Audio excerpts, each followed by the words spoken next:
सबसे पहले पाकिस्तान। मैं हूं डॉक्टर नबीहा अली खान। प्रोग्राम आप देख रहे हैं पूरा सच।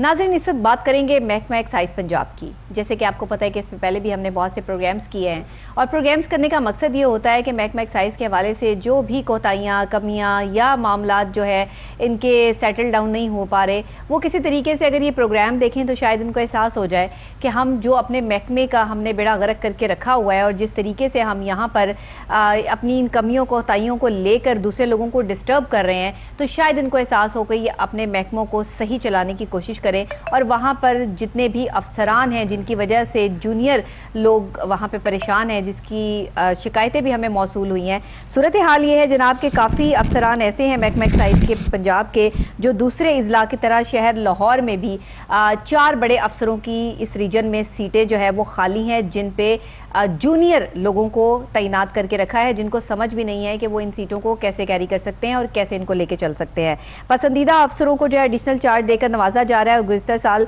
में जो है वो इसी तरीके से इन्होंने बंदर बांट शुरू की है। अब यहाँ पर जो जूनियर लोग हैं उनमें इनकी वजह से, यानी ये अफसरान जो आके बैठे हैं जो खुद भी जूनियर हैं, उनकी वजह से और मज़ीद जूनियर जो लोग हैं वहाँ पर काम कर रहे हैं वो परेशानी का शिकार है और वो बाकायदा तौर पर जो है वो इनके खिलाफ काफ़ी शिकायतें भी दर्ज करवा चुकी हैं, लेकिन इस पर कोई अमल दरामद नहीं होता। आखिर महकमा एक्साइज चाहता क्या है? जो अफसरान की सीट है, जिस लेवल की सीट है, जिस कैटेगरी की सीट है, उसको क्यों नहीं दी जा रही और वहां पर एक जूनियर क्लर्क को बिठाकर क्या साबित किया जा रहा है? इस पर एक रिपोर्ट तैयार की है हमारे रिपोर्टर मुश्ताक चौधरी ने।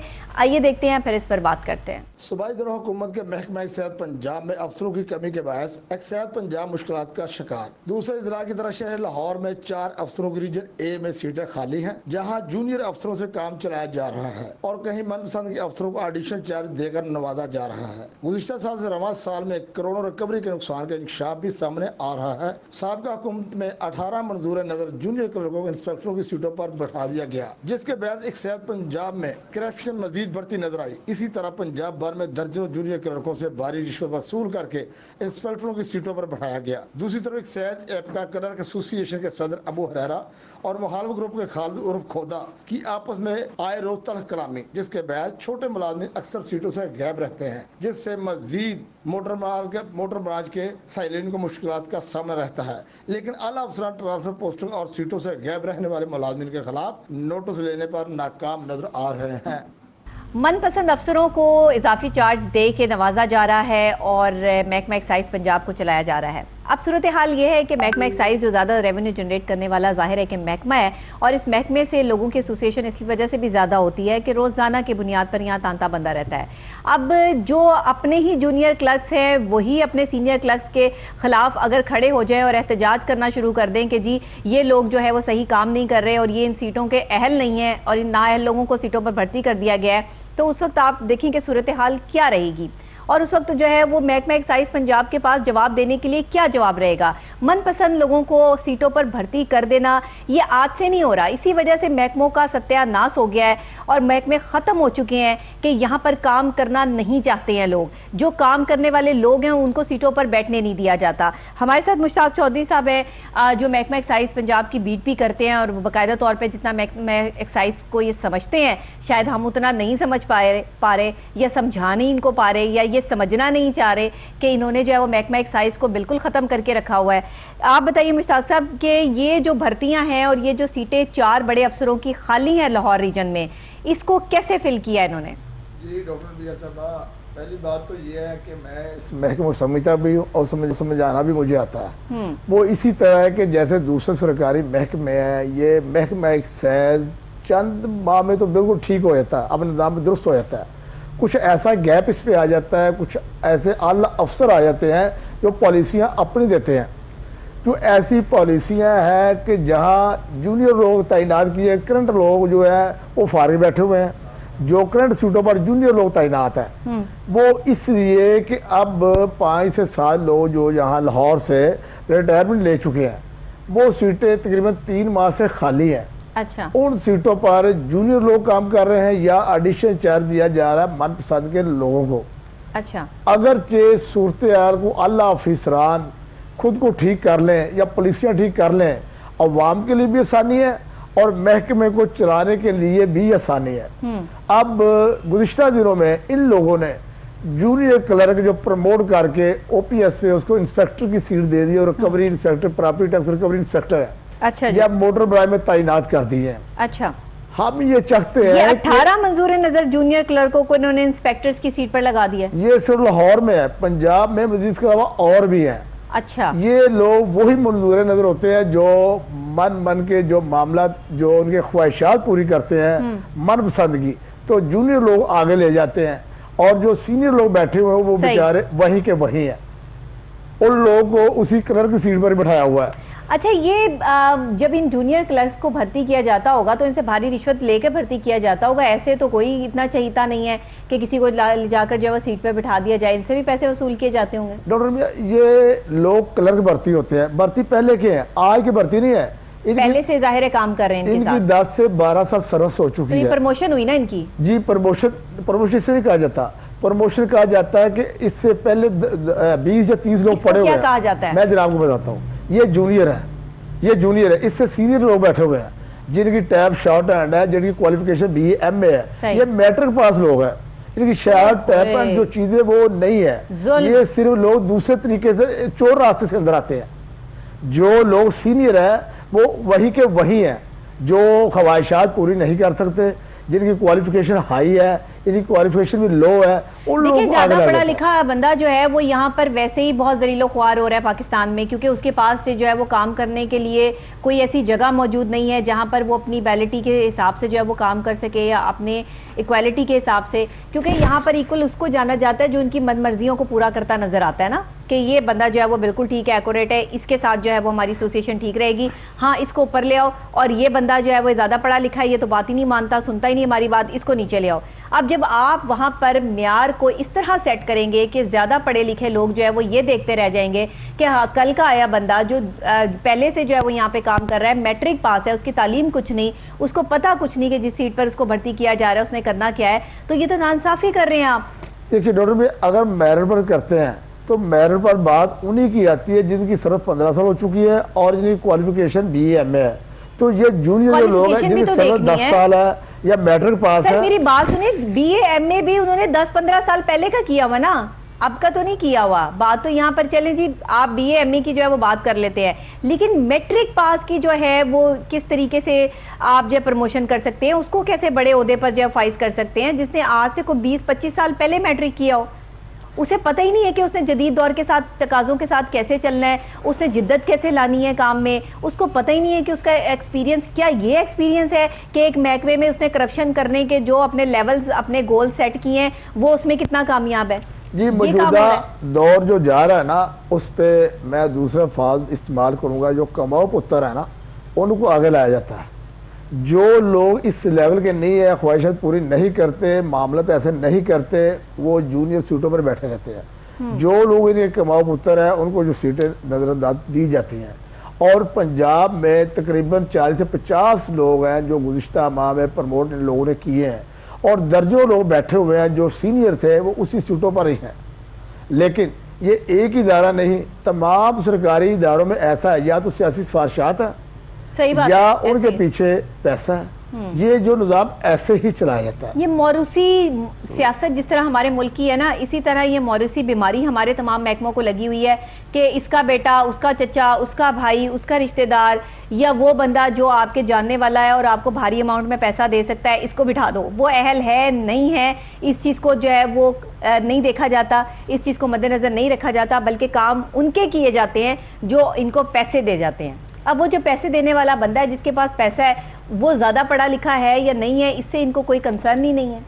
वो अहल है या नहीं है, इससे इनको कोई कंसर्न नहीं है। एक जो है वो जाहिल आदमी को उठाकर जो है अगर सीट पर भर्ती कर दिया जाएगा तो उस जाहिल ने पूरे महकमे को तबाही करना है। और क्या करना है, वहाँ पढ़े लिखे लोग उसके जो है वो साथ किस तरह काम करेंगे, कैसे एसोसिएट करेंगे, उसे कैसे अपना बॉस मानेंगे, कि जिसको जो है वो पता कुछ नहीं है, जिसको अलिफ से आगे बे नहीं आती, जिसने आज से 35 साल पहले जो है वो मैट्रिक किया था, वो आपका बॉस है। और आपने जो है वो करंट सिचुएशन में जो है वो आप एक डिग्री होल्डर हैं और आप उसके जो है वो मातहत काम करेंगे, तो लोग कैसे बर्दाश्त करेंगे सब कुछ? देखिए, इसमें सियासी पॉलिसियाँ ख़त्म कर दी जाए तो जो बड़े अफसर हैं वो मजबूर होते हैं, सियासतदानों के हाथों वो मजबूर हैं। वो इसलिए अब कोई MNA है या कोई इससे बड़े अहदेदार जो लोग हैं उनके आगे वो बेबस हैं। बाकी डेमोक्रेसी जो है, अंदर के मामलात हैं, वो मेरिट पर ही होना चाहिए। अगर मेरिट पर काम किया जाए, करवाया जाए, तो मैं समझता हूँ इनकी रिकवरी बेहतर हो और करप्शन भी वहाँ से ख़त्म हो।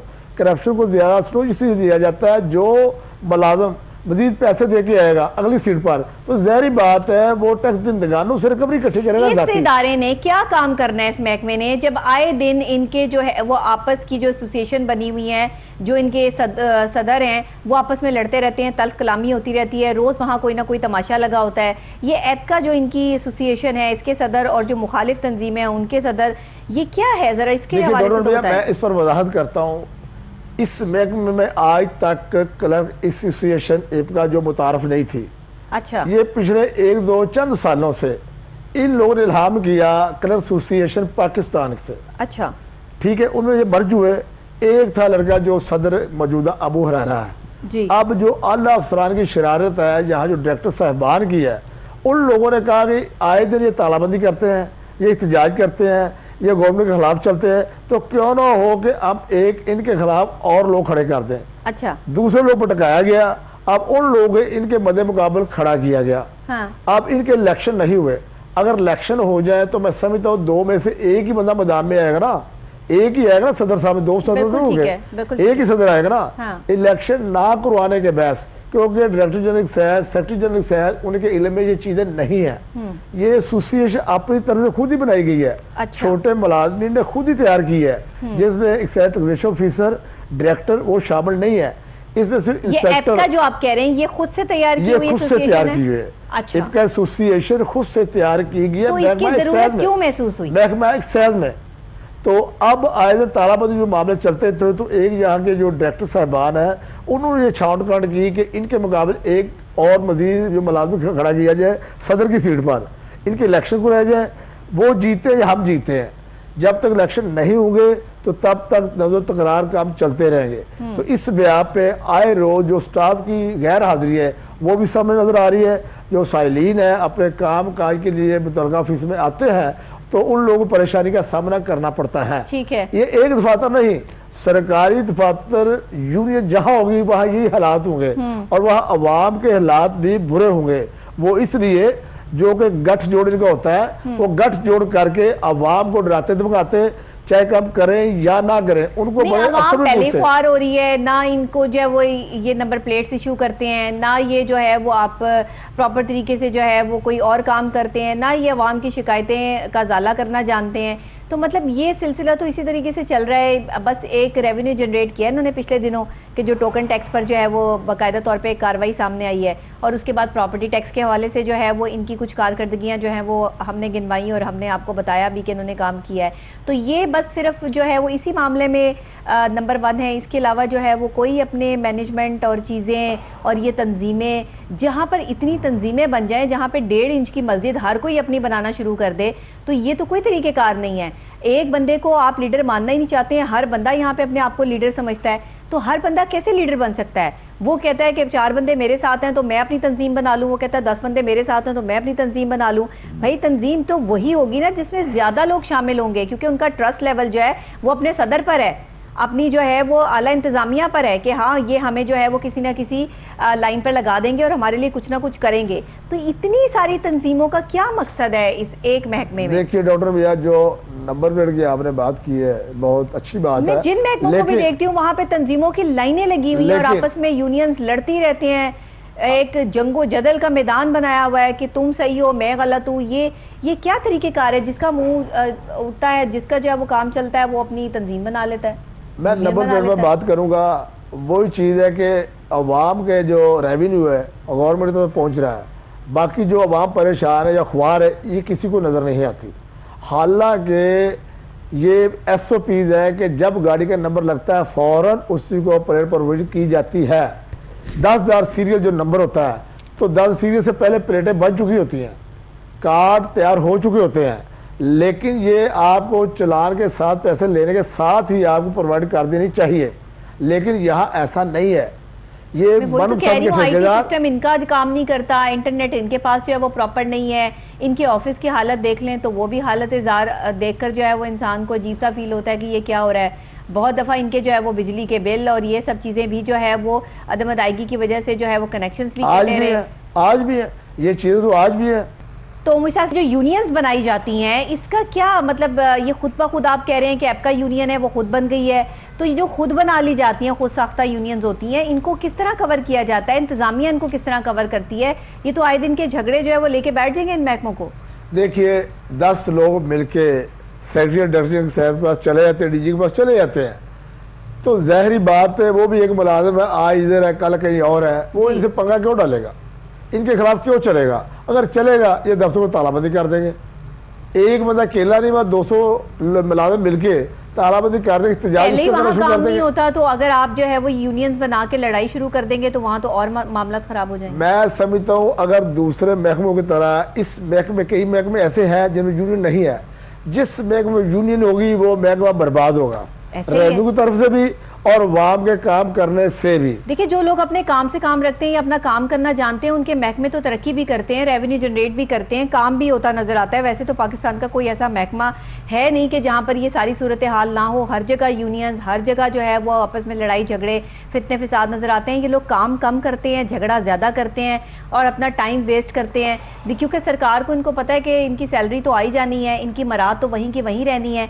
जो जब पता हो ना बंदे को कि उसे जो है वो गरम गरम खाने को मिल जानी है तो उसे मेहनत से फिर जो है ना वो आर आने शुरू हो जाती है, वो मेहनत करना ही नहीं चाहता है। देखिए इसमें सरकारी पॉलिसी को है, जैसे यूनियन बनाई जाए या यूनियन के बगैर महकमा नहीं चलता, ये अपनी इजारादारी के लिए बनाते हैं यूनियन, ये अफसरों को राहत दिलाने के लिए बनाते हैं यूनियन, ये दफ्तर से गैर हाजिर रहने के लिए बनाते हैं यूनियन, मन मर्जी के काम करने के लिए बनाते हैं यूनियन, अपने मुताबिक मनवाने के लिए। हालांकि कोई ऐसी सरकार में SOP है किसी जगह की तारीख में कि यूनियन बनाई जाए और लोगों को डराया जाए या अफसरों को डराया जाए? अच्छा देखिए आप कौन से किस लोगों पर जो है वो आप रिलाई कर रहे हैं कि वो लोग जो आप यूनियन बना रहे हैं ये लोग आपका जो है वो साथ देंगे? इन लोगों को लेकर आप धौंस और धमकी की सियासत कर सकते हैं। हर महकमे को आपने जो है वो सियासी बना दिया है कि वहाँ पे यूनियंस बना दी हैं और यूनियंस आपस में जो है वो सदर लड़ते रहते हैं और जो उनके जो लोग हैं, जो उनके चाहने वाले हैं या आला ओहदेदारान हैं, वो भी आपस में जो है वो लड़ते रहते हैं। तो भाई आप लोग काम किस टाइम करते हैं? बात तो ये है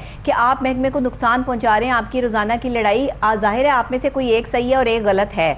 आप दोनों अगर सही होते तो फिर आपको यूनियन बनाने की ज़रूरत ही ना होती और आप लोग अपना जो है वो काम कर रहे होते। काम के टाइम को आप जो है वो लड़ाई झगड़ों में ले आते हैं। तो इस पर आला अफसरान को कोई नोटिस लेने चाहिए। इस तरह खुद साख्ता यूनियंस बनना शुरू हो गई अगर महकमों में, महकमे तो तबाह हो गए, खत्म हो गए। उसके बाद तो आपके पास जो है वो कोई पॉलिसी रह ही नहीं गई कि आप महकमे को जो है वो चला सकते हैं। देखिए ये महकमे पब्लिक प्लेस है और पब्लिक सर्वेंट है। ये हुकूमत पंजाब को रेवेन्यू इकट्ठा कर देते हैं, मुख्तलिफ गाड़ी रजिस्टर करने के बाद में, प्रॉपर्टी टैक्स करने के बाद में हुकूमत पंजाब को रेवेन्यू देते हैं। लेकिन इसमें ये मामले लड़ाई झगड़े वाले या यूनियन बनाए, ये कहाँ का कानून है? ये कहाँ की ऐसी चीज है? पता नहीं, ये होगा कोई इनका कानून के जिसमें जो है वो हर बंदा अफसरान के खिलाफ जो है जो बना लेता है और काम चोर होता है। मौकफ ये होता है कि ये अपने वर्कर्स के हकूक दिलवाने के लिए ये यूनियंस बनाते हैं। उनको उनके हकूक उनके पामाल होते नजर आ रहे हैं और जब इनसे जो है वो आप जो जाके इंटरव्यू कर लें या इनसे पूछ लें तो ये फौरी जो है वो मुकर जाते हैं। फिर अपने आला अफसरान की जो है वो ये हिमायतें लेना शुरू हो जाते हैं। अब जिनके खिलाफ ये यूनियंस बना के खड़े होते हैं और जिन लोगों को ये इंसाफ दिलाने की बात करते हैं उन्हीं लोगों को जो है वो साइड पे कर देते हैं, उन्हीं लोगों को ये इंसाफ दिलाने में नाकाम रहते हैं। ये कैसी बात है? फिर मीडिया का दरवाजा खटखटाते हैं कि जी हमारे ये मसाइल जो है वो हल करें। देखिए ये इनके जो हकूक है सरकार की तरफ से ये काम करते हैं, इनको तनख्वाह मिलती है, रिटायर होते हैं, सिंपल आप अपने ऑफिस आए, आप काम करें, आप अपने घर जाएं, बात खत्म करें। रिटायर होते हैं, ये बदमाशियां, इनको पेंशन मिलती है और बाकी हकूक इसके अलावा कौन से होते हैं? वो तो जबरन है ना, दिलवाए जा रहे हैं। वो मेरी सैलरी 10 है, मेरी 20 लाख की जाए, मेरी पेंशन 10 है, मेरी 20 लाख की जाइए, वो तो एक चीज अलग है, वो तो मनमानी के कानून है। मुझे लगता है कि पाकिस्तान तहरीके इंसाफ के वजूद आने के बाद ना लोगों ने ये समझा कि शायद हर कोई पाकिस्तान तहरीके इंसाफ बना सकता है, माजरत के साथ, क्योंकि शायद इतने आसान जो है वो इन्होंने इंट्रोड्यूस करवा दिए मामलात के हर बंदा ये समझता है कि मैं जो है वो लीडर हूँ और हर बंदा ये समझता है कि मेरे साथ 10 बंदे हों तो मेरी पावर ही बड़ी है और मैं पता नहीं कहीं पर भी जाकर कुछ भी कर सकता हूँ। ऐसे नहीं होता भाई। आप जो पावर अपनी शो करवा रहे हैं आपको ये अपने काम पे शो करवानी चाहिए। अपने काम पे इतना जो है वो ध्यान दे लें तो आपको पावर शो करवाने की ज़रूरत ही नहीं है। आपका काम बोलेगा, आपका काम आपकी पावर है। अगर हम हर महकमे में काम करने वाले मुलाजमीन जो है वो खुद साख्ता तौर पर ये जो सोच डेवलप करके बैठ जाते हैं कि हमने अफसरान के खिलाफ जो है वो यहाँ पर एक जहाद जारी रखना है और हमने अपनी सैलरियाँ जो है वो मनमानी कीमतों पर बढ़वानी है, तो इस तरह नहीं होता। ये तरीक़ेकार नहीं है। आप अपने काम पे ध्यान दें, अपने काम को बेहतरीन करें। क्यों नहीं आपको जो इंसेंटिव्स मिलेंगे, क्यों नहीं आपका जो है वो कारकर्दगी की बेहतरी की तरफ आप आते नहीं, और जो है वो रोज़ाना की बेस पर ये लड़ाई झगड़े और फितने फसाद जो है वो सामने आते हैं। तो इस पर आला हुकाम को नोटिस लेना चाहिए। सीएम साहब से मेरी अपील है कि आपके सरकारी महकमे इस टाइम सियासी हो चुके हैं, सियासी पार्टियों की नज़र हो चुके हैं। हर कोई जो है वो अपनी एक जो है वो 1.5 इंच की मस्जिद बनाकर बैठा हुआ है और हर बंदा ये समझता है कि मेरे साथ अगर 10 बंदे हैं तो मैं जो है वो दूसरे बंदे को गिरा सकता हूँ और इसको जो है वो मैं आचित कर सकता हूँ। ऐसा ना करें।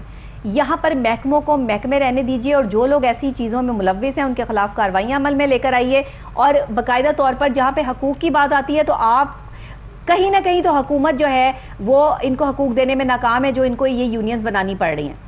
इस पर भी गौर करना पड़ेगा। तो सीएम साहब से मेरी अपील है कि ख़ास तौर पे महकमा एक्साइज पंजाब पर ज़रा गौर करें। ये हमारा सबसे बड़ा रेवेन्यू जनरेट करने वाला महकमा है, जो इस वक्त पता नहीं किस किस चीज़ की नज़र हो चुका है। क्या अभी ये मैं तो नहीं कह सकती कि इसको नज़र लग गई है, सबसे ज़्यादा परेशानी वाम को इसी महकमे में, सबसे ज़्यादा परेशानी वाम को इसी महकमे से है। अवाम यहाँ पे ख्वार हो रही है, अफसरान को कोई इस चीज़ में दिलचस्पी नहीं है। अफसरान यूनियन से डर रहे हैं, यूनियन जो है वो अफसरान को धमका रही हैं।